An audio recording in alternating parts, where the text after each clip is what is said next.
Hey, Dios te bendiga, Dios te guarde y la paz de mi Señor Jesús sea con todos ustedes.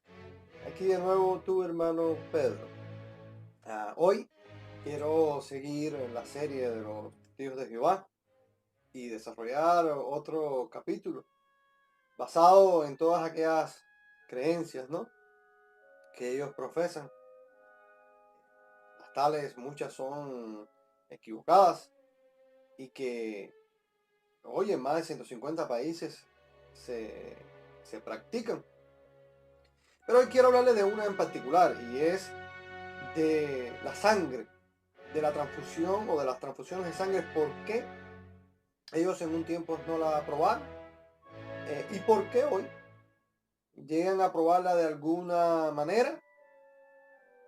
Olvidando todo aquello que la historia recoge, que pasó en su organización de los testigos de Jehová. Pero antes, quiero darle algunos argumentos bíblicos para poder desarrollar esa prohibición que de alguna manera ya hoy dicen que no es obligado o que el miembro puede hacerlo a su conveniencia, pero sí tiene que esta persona firmar un papel diciendo de que si no tiene conciencia la persona, puede decidir la persona que está a cargo de ese documento legal, por si en algún momento están en el hospital y esta persona que es el miembro está inconsciente, entonces esta otra persona puede decir, ¿sabes qué? Por la organización, nosotros no estamos de acuerdo de la transfusión de sangre y pues no se le va a poner. Pues es un documento legal, notarizado y demás. Y a mí me llama mucho la atención porque hay muchas personas que esto lo han tomado como algo propio, infalible, algo que, dado el caso, hemos visto muchos casos, valga la redundancia, de personas que han muerto por definitivamente no ponerse un poco de sangre. Pero ¿dónde está la Biblia de eso, hermano Pedro? ¿Dónde está? Bueno, hay varios pasajes entre el Antiguo Testamento y el Nuevo Testamento que ellos toman, sacándolo de contexto completamente, usando las leyes del antiguo pacto, ¿verdad?, para poder decir de que esto es universal. Y así dejando morirse a la gente. ¿Dónde está esto, Pedro? Génesis 9, 2 al 5. Y hoy vamos a leer un poquito de Biblia para poder desarrollar este tema y que cuando usted se encuentre con alguien en la calle pueda decirle, mira, esto no es así, esto es así, así, así, porque la Biblia dice esto y esto y esto, y fue en tal contexto. Bueno, y hablando de contexto, yo cogí, o haciendo una buena hermenéutica, tomé de los textos que ellos, o que yo he podido investigar, que ellos toman para poder validar esta falacia, ¿verdad? Yo cogí unos versículos más arriba y unos versículos más abajo, obviamente, para poder hacer una correcta exégesis. Génesis 9, 2 al 5 dice, todos los animales de la tierra, escuche bien, todos los animales de la tierra, todas las aves del cielo, todos los animales pequeños que corren por el suelo y todos los peces del mar, tendrán temor y terror de ustedes. O sea, estaba hablándole Dios a los hombres, estaba diciéndole Adán y Eva, ustedes, los creadores, los gobernadores de la tierra, se enseñorearán sobre los animales, los que yo he puesto bajo su autoridad, fíjese usted, se los he dado a usted como alimento, a ustedes como alimento, dice el Señor, como les he dado también los granos y la levadura, pero nunca deben comer ninguna carne con su vida, es decir, que aún tenga sangre. Y vamos a leer entre letras, que aún tenga sangre. Yo exigiré la sangre de cualquiera que quite la vida a otra persona. Si su animal salvaje mata a una persona, ese animal debe morir. Y cualquiera que asesine a otro ser humano debe de morir. Y de ahí empezamos a ver la legislación de Dios, ya poniendo algunas leyes, ¿verdad?, morales, para, por ejemplo, que el animal no sufriera, ¿verdad? Por ejemplo, como hoy pasa, que hoy, por medida del tiempo nos hemos dado cuenta de que antiguamente había mucha barbarie, y no estamos hablando del tiempo de Adán y Eva, estamos hablando recientemente, vamos a decir que siglo XVII, XVI, XVIII, 19. En algunos países todavía se sigue tratando a los animales incorrectamente, ¿verdad? Matándolos, dándole martillos en la cabeza, haciéndolos sufrir. ¿Y qué es lo que pasa con esto y por qué Dios, en su sabiduría, no deja este punto suelto? ¿Por qué Dios sugiere de que el ser humano debe de sacar la sangre del animal? Primero, porque obviamente en la sangre está la vida. Pero si tú matas un animal hoy, y vamos a decir que usted no le corte el cuello y lo deja, por ejemplo, y vamos a ser un poco más explícito en esto. Cuando una persona trabaja en un matadero, por ejemplo como yo lo hacía en Cuba, tú cogías los carneros y le cortabas el cuello, pero tú los colgabas de los pies hacia abajo, o las patas, perdón, hacia abajo. Entonces, al tú degollar ese animal, primero era rápida su muerte, pero segundo, al soltar su sangre, era caliente. ¿Qué quiere decir? Que no se pasmaba la sangre en el cuerpo. Si tú le das un martillazo en la cabeza, por ejemplo, y el animal llega a asustarse, la sangre se queda en la carne. Y todas estas torcinas, todas estas cosas, al no desangrarse el animal, es lo que usted se va a comer, aunque usted después caliente la carne o la hace o como quiera que sea. Entonces Dios, para evitar esto, tanto el maltrato de los animales como que usted se pudiera contaminar de cualquier manera por ese proceso biológico que tienen los animales, entonces decía, oye, mátalo bien, no comas de la sangre, pero inclusive esto no tiene nada que ver con la transfusión de sangre, porque el comer sangre quiere decir que todo aquello que fuera a su estómago y fuera digerido, automáticamente iba a implicar en sus órganos internos, tanto como en su cuerpo. ¿Verdad? ¿Quiere decir esto, hermano Pedro, que la transfusión de sangre es lo mismo? No. ¿Por qué? Porque la transfusión de sangre tiene un proceso. La transfusión de sangre se hacen sus exámenes pertinentes. Se sobreentiende que ese poco de sangre pasa por un filtro, se hace análisis de VIH, de sífilis, de hepatitis, la que sea, no es lo mismo. No pasa por el estómago. Y de esto estaba hablando la Biblia, de comer. De hecho, la Biblia no habla de transfusiones de sangre. Y aquí en adelante vamos a ver un parámetro bien parecido. En Levíticos 3, 16, 17 dice, yo traté de buscar la mayoría de los pasajes que esta organización eh, ofrece, ¿verdad? Y propone como básica y una regla para decir que no se debe de hacer transfusiones de sangre. Y también los órganos, pero eso lo vamos a ver un poco más adelante. Levítico 3, 16, 17 dice, y entonces el sacerdote lo quemará sobre el altar. Es su ofrenda, y fíjese que estaba hablando de los animales, y estaba hablando de purificaciones, y estaba hablando de las leyes que en aquel momento Dios había dado para el sacrificio y la remisión de los pecados.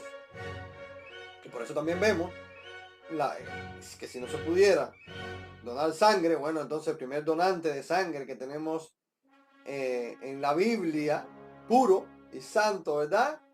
Fue Jesús, quien dio su sangre por nosotros, que la vertió en el madero. Entonces, pues definitivamente entonces Jesús estaría mal en lo que hizo. Dice Levíticos 3:16, pero en el versículo 17 dice, nunca deberás comer grasa ni sangre. Esta es una ley perpetua para ti que debe cumplirse de generación en generación donde quiera que vivas. Entonces, aquí dicen los testigos de Jehová, mira, es una ley perpetua. Ok.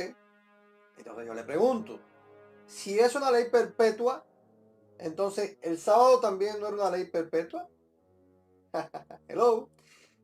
¿No era también la circuncisión una ley perpetua? Yo no veo ningún testigo de Jehová circuncidándose, guardando el sábado. Por ejemplo, veamos un ejemplo de la ley perpetua.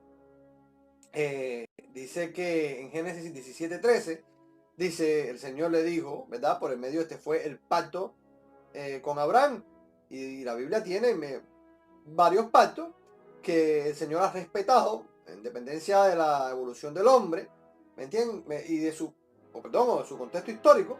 El Señor ha respetado todo ese proceso y ha ido haciendo pactos hasta llegar a Jesucristo, que fue el último pacto, y ahí se acabó. Y por eso ahí viene la gracia y se acaban todas estas cosas y todos estos ritos. Porque, por ejemplo, las libaciones también era una de las cosas de los rituales que hacían, porque ellos no lo hacen hoy.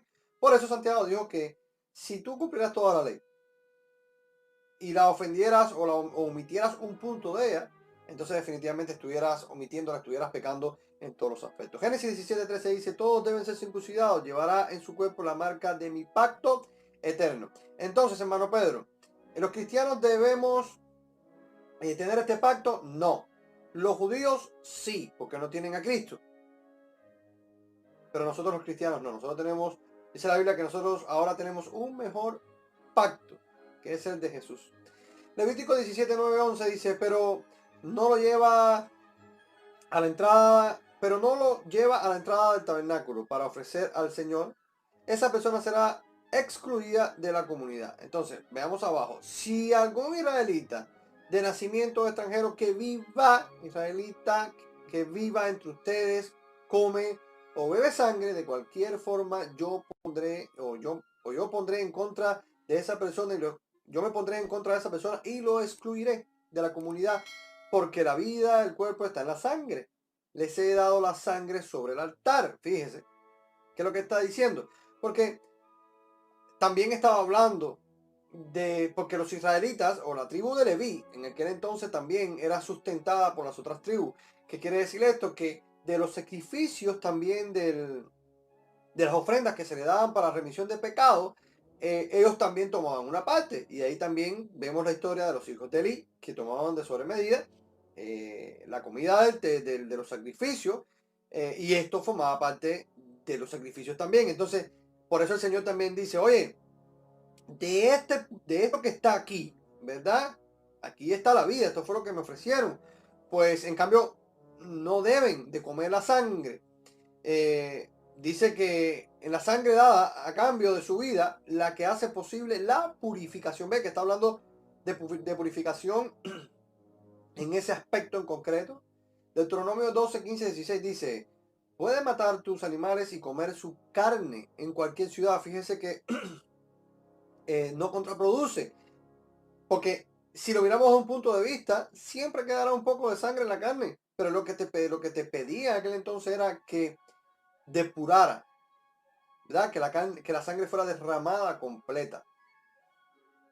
Y cuando quiera puedes comer sin impedimento los animales con los que el Señor tu Dios te haya bendecido. Por eso fue que a Pedro le dijo con la visión que tenía, oye, mata y come. Y Pedro le decía, Señor, pero yo no voy a comer cosas impuras. Y entonces el Señor le dice, oye, no llames impuro lo que yo he santificado. Por eso nosotros los cristianos oramos cuando comemos, santificamos la comida y le damos gracias al Señor.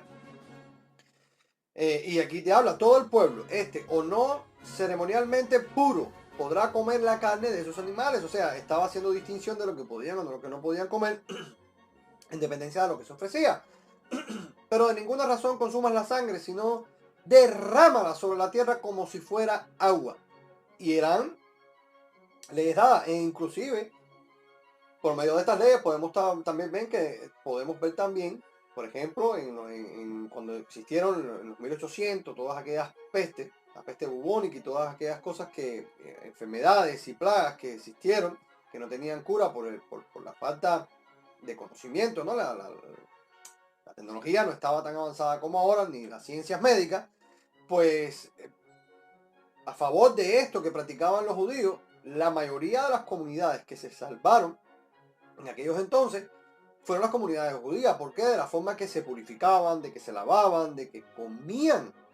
E inclusive también por la referencia que hacía la Biblia de las impurezas sexuales, porque sabemos que la mayoría de muchas de las enfermedades que hay graves son por transmisiones sexuales. Entonces, esto tenía que ver mucho con eso que decía el Señor. Por eso decía, y mi opinión entonces es que no debemos ponerle obstáculos a los gentiles que se convierten a Dios. Al contrario, deberíamos escribirles y decirles que se abstengan de comer alimentos ofrecidos. Fíjate que esto ya estamos en el Nuevo Testamento. Ofrecidos a los ídolos.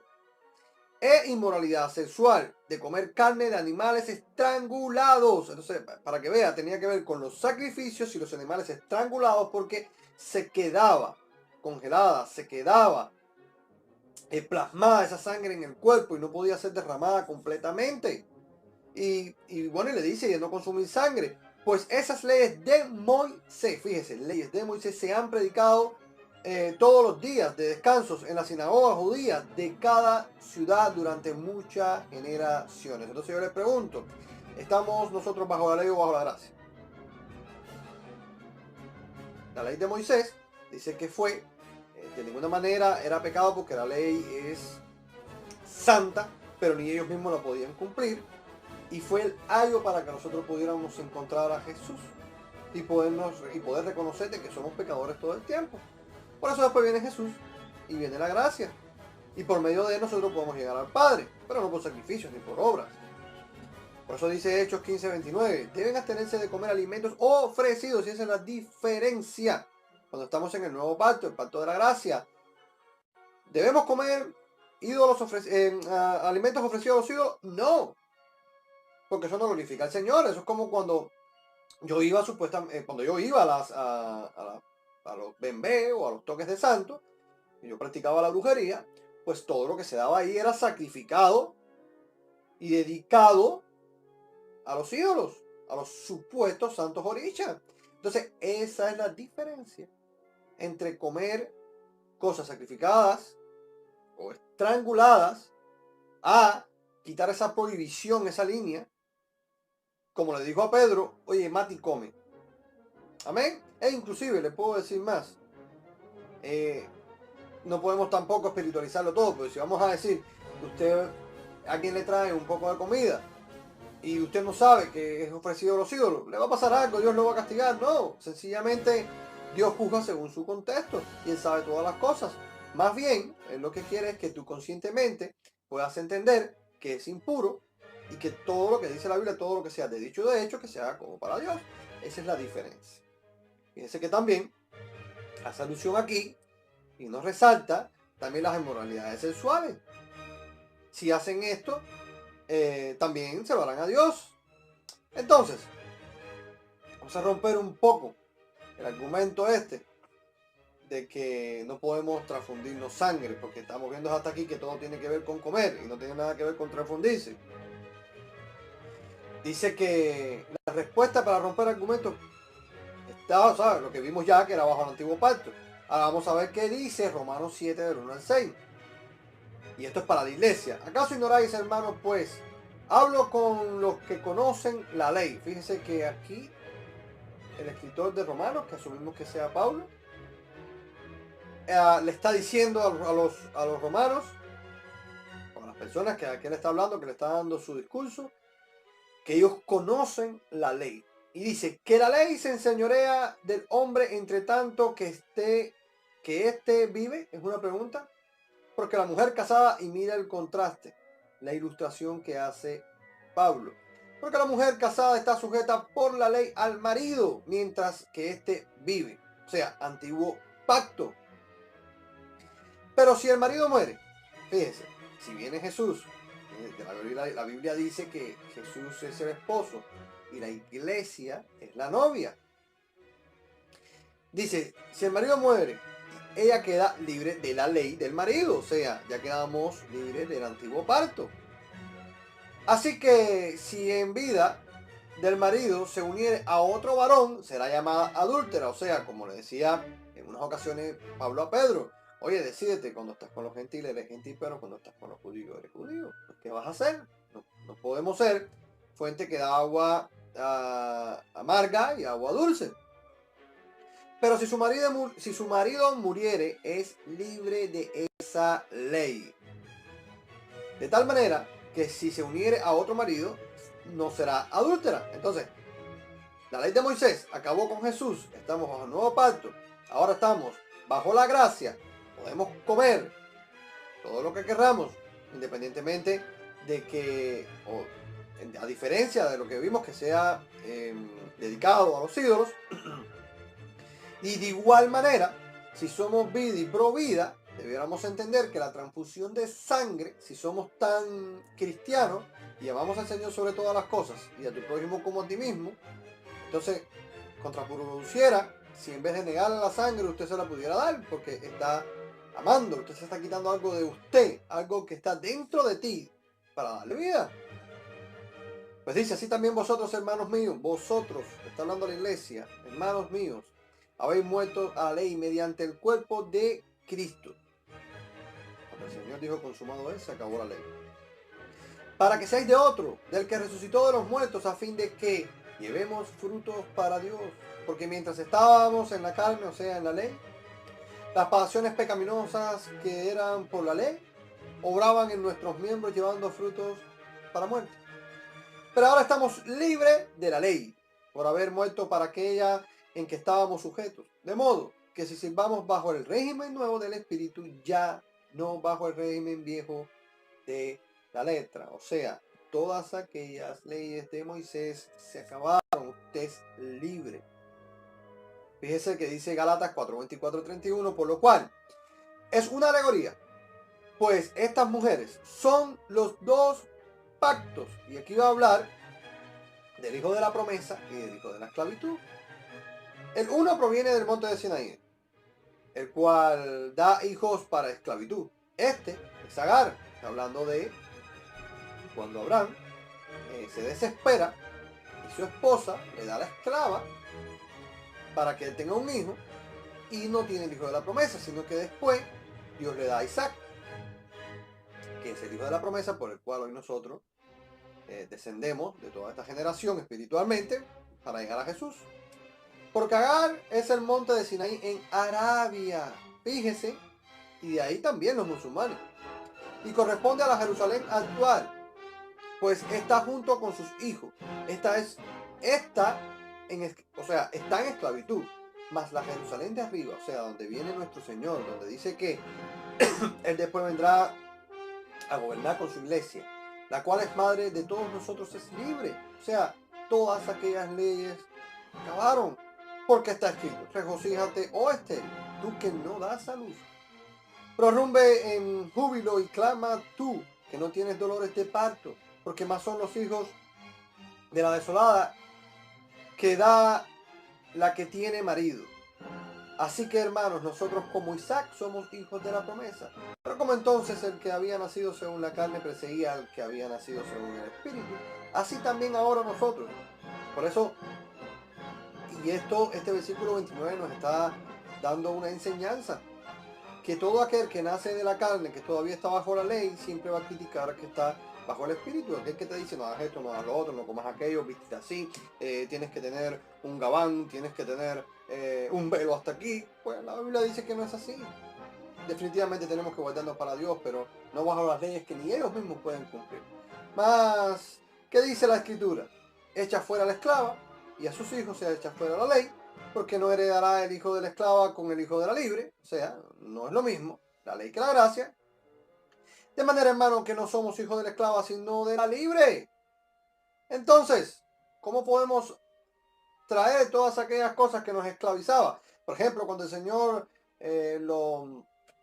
lo acusaron porque sanaba el sábado. ¿Y qué dijo él? ¿Acaso no es el Señor el dueño o se enseñorea el Señor en el sábado, no el sábado en el Señor? Yo soy el Señor del sábado, dijo Jesús. Entonces todas aquellas cosas pasaron. Ahora bien, vamos a ver, y con esto ya terminamos ya, porque a mí me llama mucho la atención de que esto, o ellos, los testigos de Jehová, mucho tiempo se contradijeron entre ellos mismos, porque en una época existían las transfusiones de sangre y no fueron en contra, y en otras sí. Pues por ejemplo, en 1925, cuando existía el juez Rutherford, sí se permitía las transfusiones de sangre. Esto no fue algo que se promulgó desde el principio de cuando empezó Russell su organización, y mucho menos después Rutherford. Nunca fueron en contra de eso. En el 1945 ya eran prohibidas las transfusiones. Pero fíjese, desde 1968 hasta 1980 no se aceptaban transfusiones de sangre. Y la pregunta es esta: ¿qué pasó con todas estas personas que, vamos a decir amablemente, de que estando correctamente engañados, rechazaron las transfusiones de sangre en aquel entonces, creyendo fervientemente de que Jehová los iba a salvar. Entre ellos niños, hay muchos testimonios de niños que rechazaron la sangre y se murieron. Y lo único, por ejemplo, en aquel entonces era una de las curas que había, y no eran curas, sino de poder prolongar la vida, era la transfusión de sangre, porque necesitaban plaquetas. Y era lo más efectivo y lo más rápido. ¿Qué pasó? Ya entre el 1945, el 1968, a 1980, ¿qué pasó con esa gente? Porque, por ejemplo, en el 1961 ya se expulsaban a los miembros que aceptaban las transfusiones. Y entre todo ese intervalo de tiempo, hasta en el 2000, fue que se aceptaron las transfusiones de sangre, mientras estas fueran fraccionadas. Entonces aquí es donde entra el concepto de que ya ellos pueden hacer lo que ellos quieran, pero no son bien vistos. Además, que fraccionada quiere decir que le hacen una rebaja, ¿verdad? A las plaquetas, o sea, al plasma. Usan un aparato donde ese aparato filtra, y de ahí entra una serie de sustancias al cuerpo que son derivados, ¿verdad?, de la sangre, pero supuestamente para ellos es una simple rebaja de todos los componentes de la sangre para decir que no es sangre. O bueno, vamos a decir que no niegan que es sangre, pero tampoco en su totalidad dicen que sí es esa transfusión la que antiguamente negamos que es la que estamos haciendo ahora. Entonces pensemos, un Dios de amor como el que profesan ellos, Jehová, aquel Dios que ama a todos por igual, aquel que dijo amarás al Señor sobre todas las cosas, que fue Jesús, pero como uno de los primeros mandamientos que estaba en las tablas de Moisés, amar a Dios sobre todas las cosas y a él solo adorarás, y que amáramos a nuestro prójimo como nosotros mismos. ¿Será ese mismo Jehová el que hoy te dice que si ves a un ser humano muriéndose y depende de ti su vida, no transfundieras su sangre, o tu sangre se la regalarías? Con mucho gusto. Por eso, si usted, amigo testigo de Jehová, está viendo esto, pues no se engañe. No hay una cita bíblica, no hay un sustento que diga de que nosotros no podemos transfundir nuestra sangre. Dios te bendiga. Dios te guarde y la paz del Señor sea.